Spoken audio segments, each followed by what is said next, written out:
خوش اخلاق لڑکی وہی ہے جو نامحرموں کے ساتھ بد اخلاقی سے پیش آئے۔ جس عورت کو اپنے مرد کے علاوہ دوسرے مردوں سے اپنی تعریف کروانے کی عادت ہو وہ کبھی وفادار نہیں ہو سکتی۔ ہم اپنے آدھے سے زیادہ غم اچھا بننے کی کوشش میں خود خریدتے ہیں۔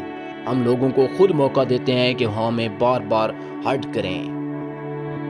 جو بہت زیادہ ہنستے رہتے ہیں انہیں ہنسنے دینا چاہیے، انہیں کبھی بھی رونا نہیں چاہیے، کیونکہ اگر وہ ایک بار رو پڑے نہ تو وہ صرف ایک بات کے لیے نہیں روئیں گے بلکہ ہر اس بات کے لیے روئیں گے جس کے لیے آج تک صبر کیے بیٹھے تھے۔ جب کوئی عورت آپ کو نظر انداز کر رہی ہو تو اس کا یہ مطلب نہیں کہ وہ آپ سے نفرت کرتی ہے، اس کا مطلب یہ ہے کہ اس کا دل دکھا ہے۔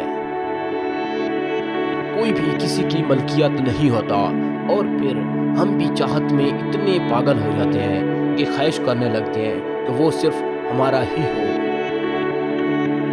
جب یہ 9 نشانیاں ظاہر ہوں تو سمجھ لو کہ تمہیں چاہنے والا تمہیں یاد کر رہا ہے۔ پہلی نشانی یہ کہ تم کسی بھی کام میں مصروف ہو اور اچانک سے اس کی یاد آ جائے۔ دوسری نشانی یہ کہ تمہارے نظر انداز کرنے کے بعد بھی کسی نہ کسی ذریعے سے اس شخص کا نام بار بار تمہارے سامنے آتا ہے۔